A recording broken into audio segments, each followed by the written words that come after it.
must serve and protect, but very impressive they look, and they're getting a big round of applause from the audience. They are, they're being clapped, which is lovely to see. We're going to take you through now your Monday morning, your bank holiday Monday morning newspapers that lots of people will keep. They'll be collector's items, won't they, on the day of Her Majesty's state funeral. And to go through the papers again with us this morning are the actor Christopher Biggins and the former editor of the Daily Star, the columnist Dawn Leeson. Welcome back to both of you. Dawn, tell us which story you'd like to start with this morning. Okay, I'm going to start with... Oh, I thought he was going to Christopher first. Gosh, you've completely thrown me. Right, okay. What should we start with, Christopher? I'm going to... What about the King greets his Prime Minister? I'm going to go with this one, yeah. This is the Daily Mail. It's also on the front page of the Times, and it is, I think, a particularly lovely picture of King Charles, and I still want to say Prince Charles, King Charles, greeting Liz Truss at the reception, our new Prime Minister, at the reception that was held for the world leaders gathered over here yesterday.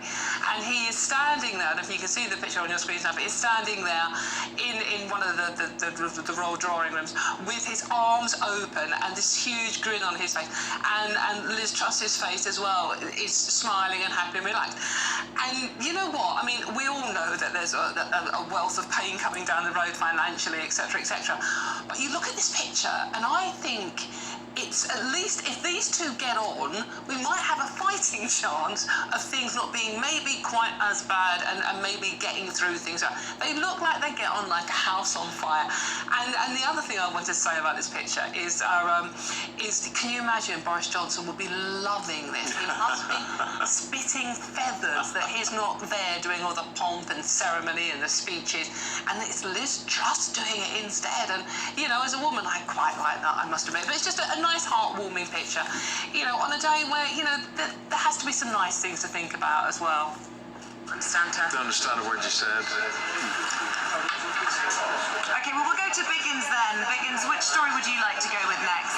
Well, I'll go with what I thought I was going to do, which was, again, after that lovely documentary that Camilla did. And I think, you know, anyone who met the Queen knew that blue-eyed sparkle in her eye and how it lit up her face, as Camilla said. And I love the stories she told about going to her wedding and being so nervous and leaving Clarence House and halfway to Windsor realising she'd got the wrong shoes on.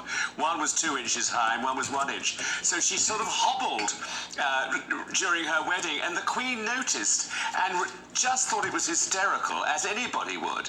And I think that sums up the Queen. She had the most wonderful sense of humour.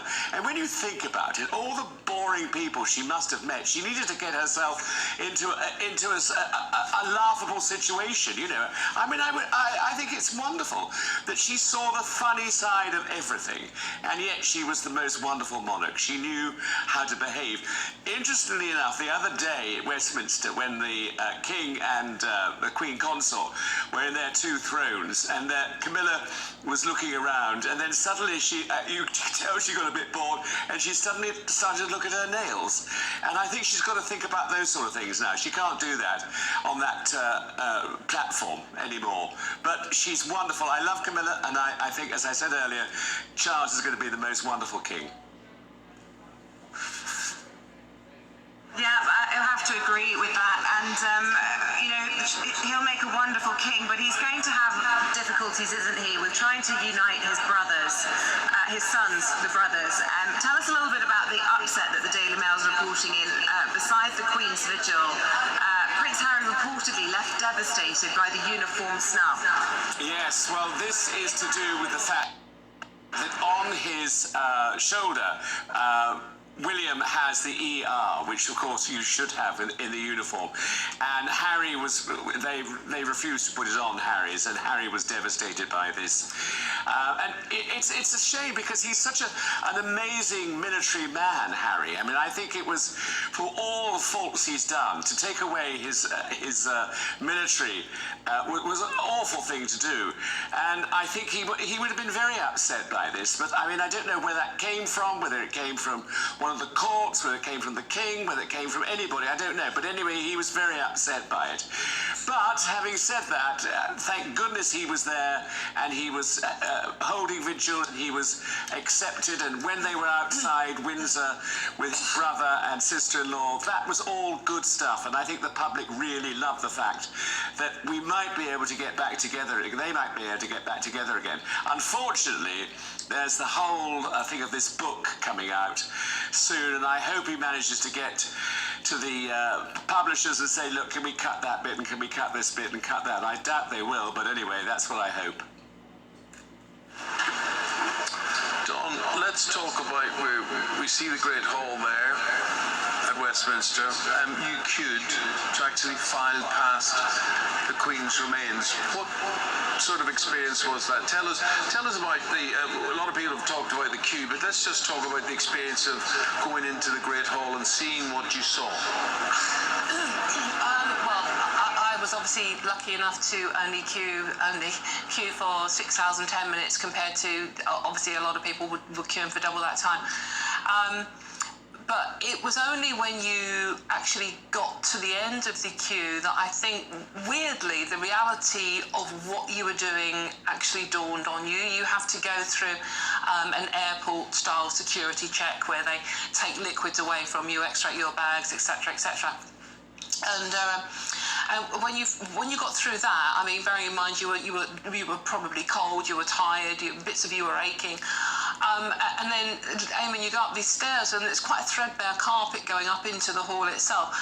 And you go up these stairs, and you're a bit discombobulated by this stage. And you come up to the top of the stairs, and suddenly before you is obviously this amazing scene of, you know, Her Majesty lying in state with the standard over the coffin and the jewel, you know, the crown jewels with the orb and the sceptre and that amazing crown. And obviously the guards standing around it. And I was very, very lucky to actually be filing through when they were changing the guards. So I actually stopped and saw that bit of ceremony as well. And that was, I mean, these people are standing there for 15 minutes at a time, 20 minutes at a time, and then they rotate. They do a 6-hour shift doing that. It's incredibly hard work, just standing there, sort of like just staring at the floor, basically. But it's incredibly emotional, and I honestly don't know why I felt so upset, and I think a lot of people feel the same about this. It's like, you know, I was like you, Eamonn, I was lucky enough to meet the Queen. I didn't know her on a personal level. It wasn't like losing my nan or my dad.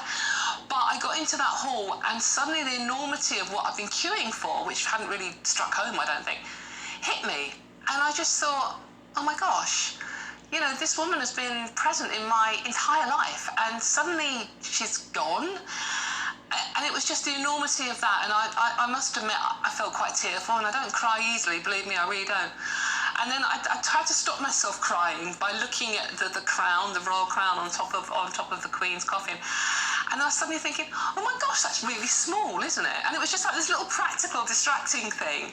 And then before you know it, you're filing up the stairs out again, and you're suddenly in the grounds of the House of Parliament and back out in Parliament Square, and life goes on as normal. It's just the most surreal thing, but it's something that I will never, ever forget doing. What do you make, or were you affected at all by the furore that has taken place over the past few days about the television presenters Philip Schofield and Holly Willoughby in the fast lane, as it were? Did you have an opinion on that or not? Everybody has an opinion on it now, don't they? I mean, it's been given a lot of publicity. I think if they are claiming, we've all seen the pictures of them, actually you can't avoid it because it was on a live stream 24 hours a day. So we've all seen them, that quite clearly they were jumping the queue, and the excuse that they were working journalists, speaking as a working journalist, doesn't really wash, because the point of covering this story, Eamonn, is to cover the people who are queuing. And as we've discussed, they are people of all ages, from very young to very elderly. There were people who had disabilities who would have been perfectly entitled to go into the disabled queue, and people with difficulties. They didn't. They chose. There was one old chap who was standing near me in the queue. I'm guessing, I didn't actually get to talk to him in the end, but he must have been in his mid-70s, and he had medals on his chest, and he was standing, obviously military, ramrod straight the whole time he was in the queue with me.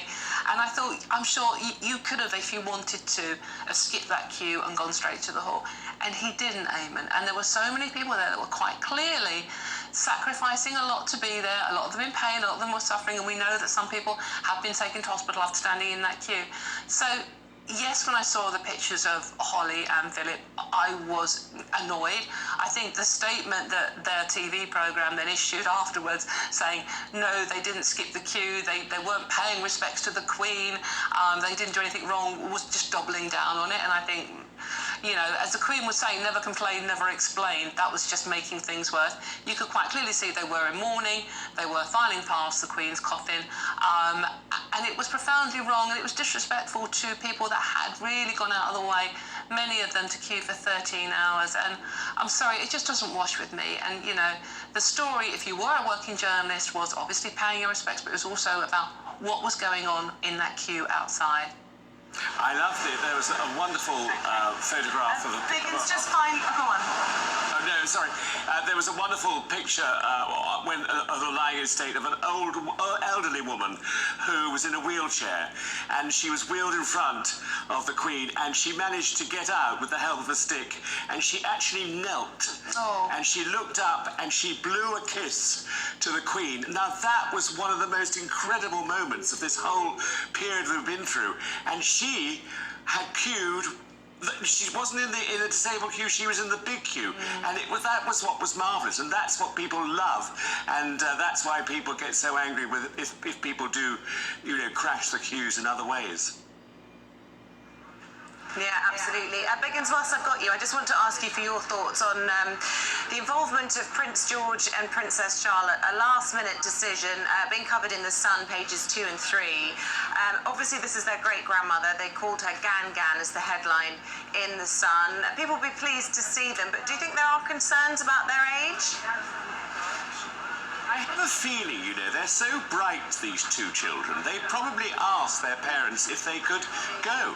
And I think it's wonderful that they are going, actually.